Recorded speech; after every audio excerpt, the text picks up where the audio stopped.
Olá! O Câmara Notícias começa agora com as principais notícias da semana.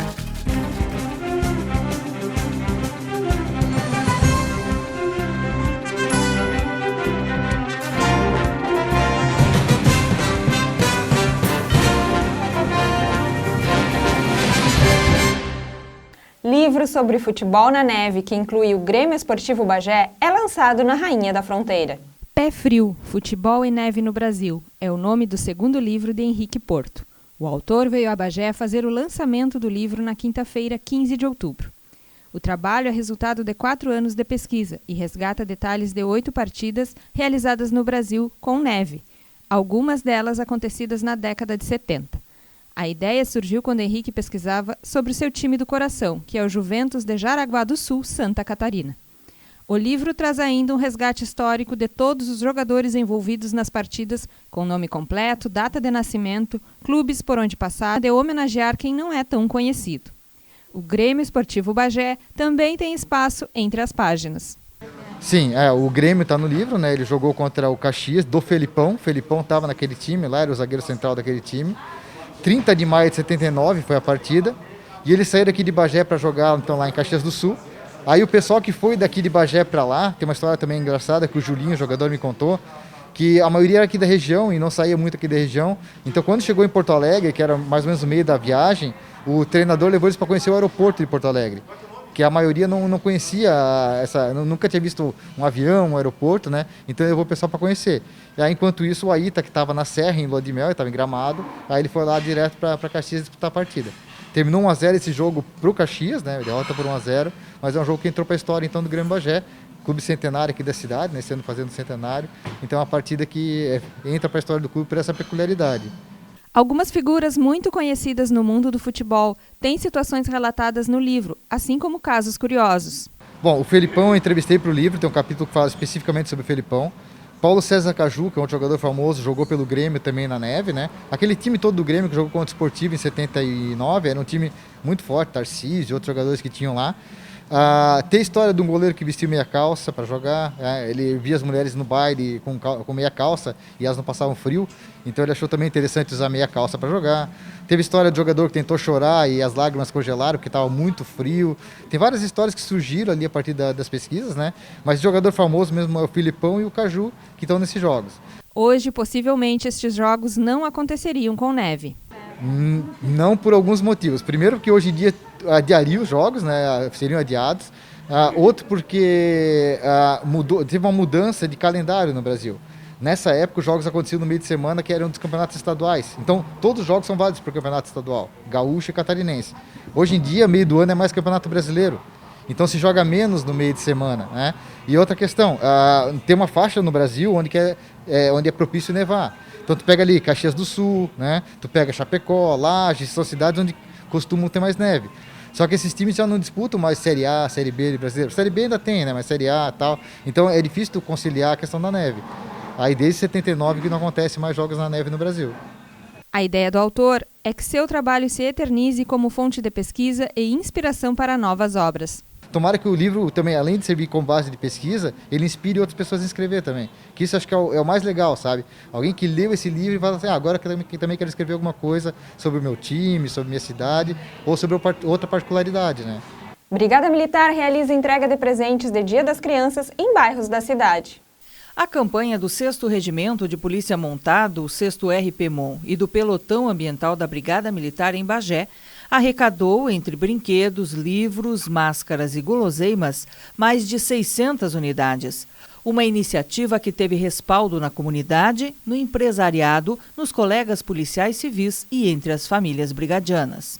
É uma oportunidade que nos aproxima da sociedade e podemos fazer com que crianças que de alguma forma não tinham acesso aos brinquedos no dia da criança pudessem ser lembradas e assim foi alcançado a eles então esses brinquedos. Agradecemos aqui o momento que a comunidade e os nossos colaboradores ouviram a nossa voz e junto conosco então aceitaram esse desafio de fazer essa campanha solidária Criança Feliz e assim cumprirmos também com a missão social de estarmos juntos da nossa comunidade. Os integrantes do efetivo fizeram a entrega para as crianças em situação de vulnerabilidade social dos bairros da Mé, Ivo Ferronato, Santa Cecília, Prado Velho e Morgado Rosa. Além dos integrantes das patrulhas da solidariedade, as crianças também receberam a visita do Leão Mascote do PROERD, o Programa Educacional de Resistência às Drogas e à Violência, do Homem-Aranha, da Mulher Maravilha e o mascote Ambientalito, do Batalhão Ambiental da Brigada Militar. Novo projeto da Biblioteca Pública reúne autores bagienses. A Biblioteca Pública Municipal Dr. Otávio Santos deu início ao projeto Com a Palavra o Autor. A proposta, segundo a diretora Lúcia Gomes, é incentivar o consumo de literatura de autores bagienses. Os próprios autores vão enviar uns vídeos falando das suas obras e dando dicas de leitura. E falando sobre essas dicas. Então vai ser uma coisa muito bacana porque vai ser uma rede. O Rodrigo Tavares fala sobre sua obra, dá uma dica de uma autora conhecida dele, ela dá uma dica, e livros que tenham aqui nas nossas prateleiras. E os que não têm, os autores vão mandar, porque nós queremos essas obras aqui. Os vídeos estão sendo postados nas redes sociais. E a primeira participação foi de Ana Luísa Antunes, radicada em Porto Alegre. Ela é professora de língua espanhola no Colégio Militar da capital. A obra que a autora apresenta é Olhos de Vênus. Quero conversar com vocês sobre o meu livro Olhos de Vênus, que se encontra na biblioteca, um livro de poemas. E eu quero deixar para vocês o primeiro poema que abre o livro, que é uma mensagem ao leitor, uma conversa com ele, que diz assim: ao leitor, quando te escrevo, é a ti mesmo que escrevo, burilando até que sangre a pedra branca do papel? A quem procuro quando te seduzo por palavras de suor e cabala misturadas em tinta? Escuta, amante obscuro, se não te toco como quero, se o verso escoa perdido em labirinto, por favor, me perdoa e não confundas meus tortos meios com a força do que sinto. Então, aqui, espero que leiam Olhos de Vênus, de Ana Luísa Antunes. E como a proposta é que cada convidado apresente o trabalho de outro autor, Ana Luísa sugeriu o livro Tudo que Poderíamos Ter Sido, de Zeca Six. É escrito numa linguagem arrojada, desbocada, muito livre, e que fala sobre uma geração perdida que viveu seus melhores momentos nos anos 90 em Porto Alegre. Todas as obras sugeridas podem ser encontradas na biblioteca, que está aberta de segunda a sexta-feira, das 8 da manhã às 2 da tarde. Basta se associar. A pessoa tem que vir aqui fazer a sua carteirinha, né? Dar uma colaboração para a Associação dos Amigos da Biblioteca de R$20 por ano, e pode vir pegar quantos livros quiser durante o ano, fica 15 dias com o livro em casa. Se vai ficar mais, quer ficar mais, só avisar, não tem problema nenhum. Escolas estaduais devem retornar às aulas na próxima semana. Em live realizada na tarde de 14 de outubro, o governador Eduardo Leite, acompanhado da secretária estadual de saúde, Arita Bergman, e do secretário de Educação do Estado, Faisal Caram, anunciou as principais medidas de segurança para a retomada das aulas presenciais, que devem acontecer de forma gradual em regiões que estejam em bandeira amarela ou com pelo menos 2 semanas em bandeira laranja. Mais de 6 meses após o início das aulas remotas, a prioridade no retorno presencial será para alunos com dificuldade de aprendizado ou de acesso ao conteúdo oferecido pela plataforma Google Sala de Aula. Não há obrigatoriedade de retorno para os estudantes. Já para os professores e funcionários, o retorno é obrigatório para quem não faz parte do grupo de risco para a Covid-19.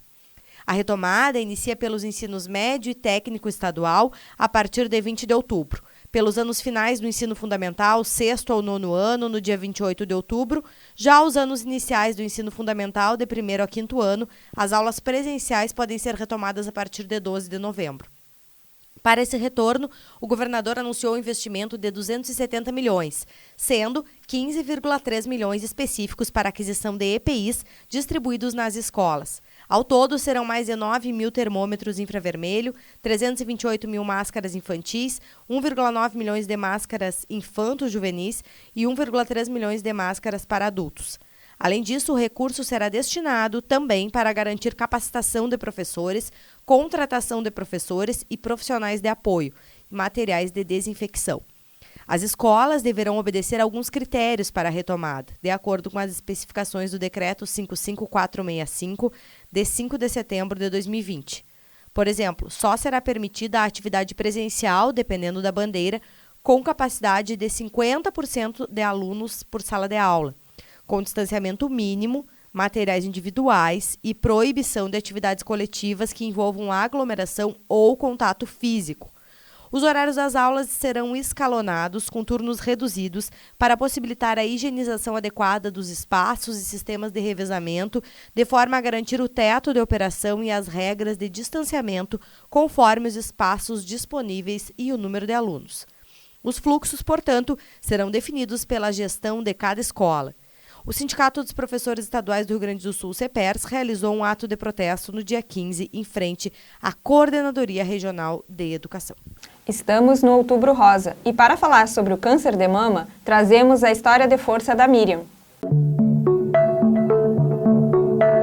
Miriam Weirich Becker é um desses casos de força e amor à vida que vale a pena contar. Ela recebeu o diagnóstico de um câncer de mama em abril deste ano. E o choque inicial logo evoluiu para o desejo de vencer e encarar de frente o câncer. O câncer de mama caiu como um raio em minha vida e é um diagnóstico muito duro de se receber. O momento mais difícil foi ler o resultado da biópsia, carcinoma ductal invasivo. Nesse momento eu soube que estava com uma doença grave e que já poderia ter se espalhado pelo meu corpo. Mas eu nunca fiquei revoltada e nem cheguei a fazer a famosa pergunta por que eu. Segui em frente. Isso não significa que não tive e não tenha momentos difíceis. Chorei sozinha muitas vezes, choramos juntos, eu e meu marido, minha filha, minha irmã, meus pais, minhas amigas. A bateria de exames pelo qual passei para descobrir metástases foi outro período complicado. Era muita tensão cada vez que abria um novo exame, era o medo do resultado, o medo de sofrer e, sobretudo, de fazer minha família sofrer. Os exames fluíram rápido, felizmente os resultados foram favoráveis, ou seja, eu não tenho metástases e dentro de um mês eu já estava com a cirurgia marcada. O processo de lidar com a doença que mexe com o corpo e com a autoestima é desafiador. Por isso, Miriam resolveu registrar em fotos todas as transformações pelas quais passaria. No dia em que ele falou que teria que passar por quimioterapia e que com certeza meu cabelo iria cair, assim como todos os pelos do corpo, inclusive cílios e sobrancelhas, nesse dia eu fiquei abalada e as lágrimas brotaram nos meus olhos. Cílios e sobrancelhas eu não sabia, cabelo todo mundo ouve falar. E ainda nessa mesma consulta já marcamos a cirurgia e ele me explicou que a princípio seria uma cirurgia conservadora da mama, mas que não poderia me dar garantias, porque tudo iria depender do tamanho real do tumor. A consulta foi numa terça e marcamos a cirurgia para sexta. E foi aí que eu tive a ideia do ensaio fotográfico. No início era só para recordação do meu corpo sem cicatriz, do meu cabelo antes da químio. E eu só tinha 2 dias para realizar as fotos. Fui para a internet procurar estúdios fotográficos em Bagé, contatei com alguns fotógrafos, uns não me deram resposta, outros me disseram que não poderiam fazer porque não tinham experiência com esse tipo de fotos, que só trabalhavam com gestantes, enfim. Mas para minha sorte eu cheguei até a Juliana da Eterniza, que quando eu falei o motivo do ensaio e também da minha peça, Ela foi um doce de pessoa, sensível, empática, eu diria um anjo. Reorganizou a agenda dela e marcamos para quinta à tarde, só lembrando que a minha cirurgia estava marcada para sexta de manhã. E a forma de superação de Miriam virou inspiração também para a fotógrafa Juliana Garcia. Que eu sabia, eu senti que dali ia sair alguma coisa muito especial e que eu ia conseguir ajudar uma pessoa.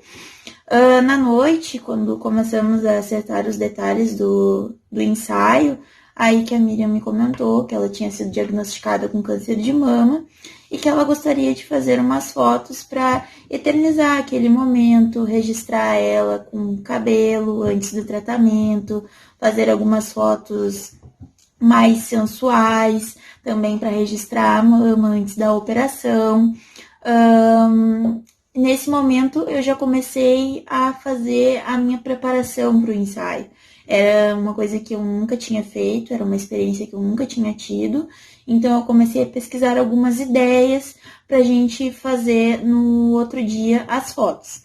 Também foi uma preparação psicológica também, né, porque tem que ter todo um preparo, porque a fotografia, ela mexe com a autoestima da pessoa, né?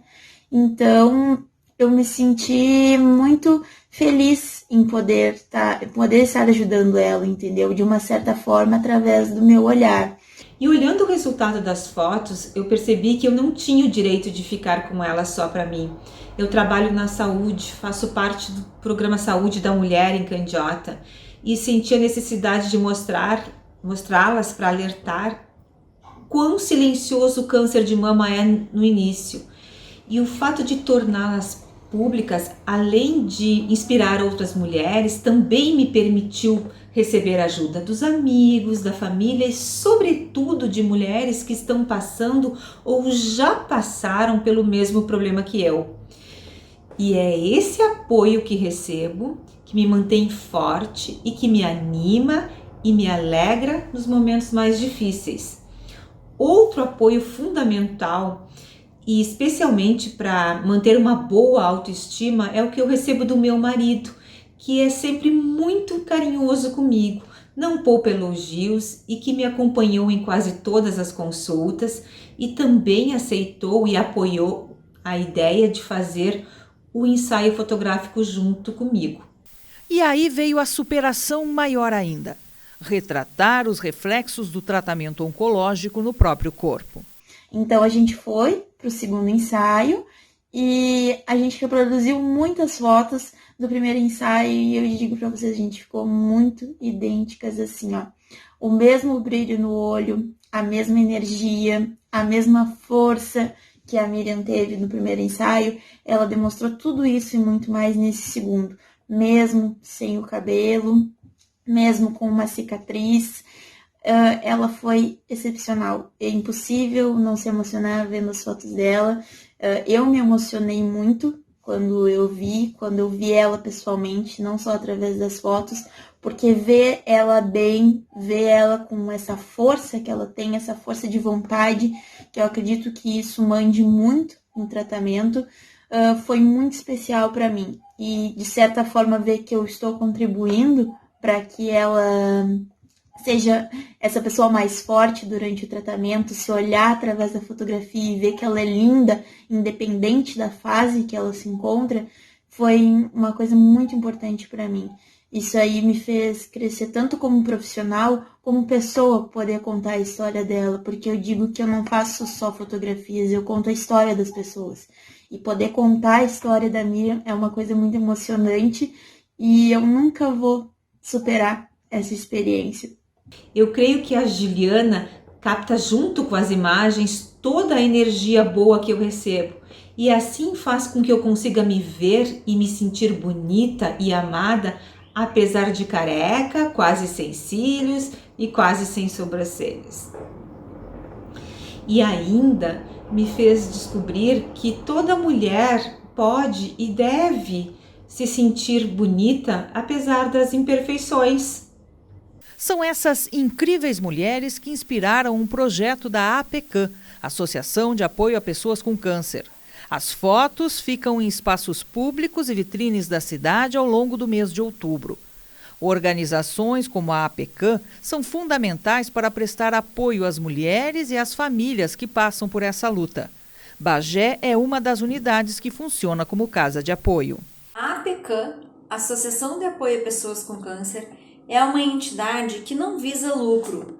É uma organização da sociedade civil OSC, que atende gratuitamente pessoas com o diagnóstico do câncer em situação de vulnerabilidade. A associação possui um trabalho voltado aos usuários e familiares, prestando assistência social, orientação jurídica, apoio psicológico, oficinas de artesanato, reiki e grupos de apoio. O mastologista Pablo Pierre presta apoio ao trabalho da APCAM. O médico esclarece sobre a importância da prevenção. O câncer de mama é o principal câncer que afeta mulheres no mundo inteiro. A prevenção se dá através de exames para detecção precoce. Esses exames são autoexame, mamografia, ultrassonografia e ressonância magnética. O autoexame deve ser realizado por todas as mulheres após o período menstrual regularmente, em que se toca a região da mama e a região da axila. O exame físico também pode ser realizado por um médico mastologista. A mamografia é o principal exame para a detecção do câncer de mama. Ela pode detectar tumores em estágios iniciais não palpáveis. A ultrassonografia e a ressonância magnética são exames para complementar a mamografia. A campanha do Outubro Rosa deste ano da Sociedade Brasileira de Mastologia é quanto antes melhor, para estimular as mulheres a ter uma vida mais saudável e a realização de atividades físicas a fim de prevenir a ocorrência do câncer de mama. E os diagnósticos só aumentam. O Instituto Nacional do Câncer, o INCA, estima que de 2020 a 2022 sejam diagnosticados anualmente 66.280 novos casos de câncer de mama. Isso significa que a cada 100 mil mulheres brasileiras, 62 terão a doença. Por isso, a Miriam se tornou uma importante voz nesse Outubro Rosa. Na verdade, é um apelo. Façam o autoexame, se toquem e façam os exames de rotina conforme indicação médica. Ser diagnosticada com câncer de mama foi o momento mais difícil da minha vida. Porém, descobrir cedo me proporciona 95% de chances de cura. E que eu acredito nessa cura. É por isso que me mantenho firme, me permito sorrir, brincar e viver apesar do câncer. E para as mulheres que estão passando pelo tratamento, assim como eu, peçam e aceitem ajuda de amigos, de familiares e psicológico caso necessário. Não tenham vergonha de falar sobre câncer, ele não pode ser um tabu. E que não tenham vergonha também de assumir suas carecas, mas que ainda é super válido usar lenço, turbante, touca, peruca, maquiagens, cílios postiços, para que a gente se sinta mais bonitas quando necessário. E que o simples fato de sermos mulheres já nos torna belas por natureza. E para finalizar, ninguém vence uma batalha tão árdua sem apoio. Não esqueçam, juntas somos mais fortes.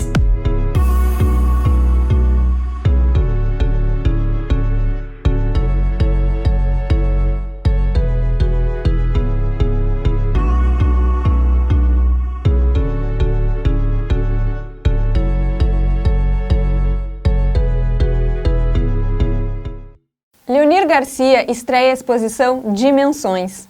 Dimensões é a nova exposição do artista plástico bagiense Leonir Garcia, na Casa de Cultura Pedro Vaine. São 15 trabalhos com a abordagem de arte tridimensional. Algumas obras misturam escultura e pintura em uma mesma criação.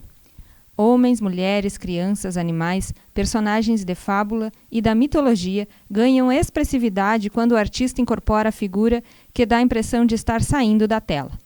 O autor descreve as obras como distintas entre si e uma manifestação de sua linguagem pessoal de relação com o universo.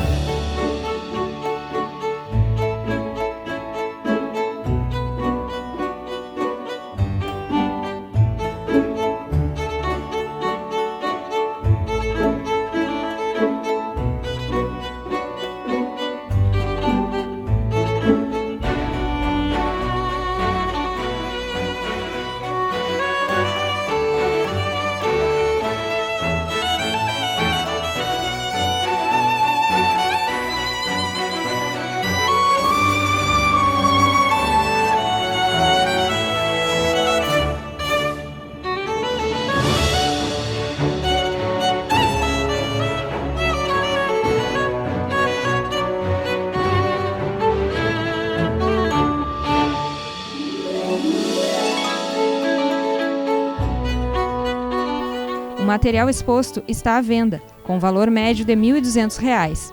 A visitação vai até o dia 20 de outubro, das 8 da manhã às 2 da tarde.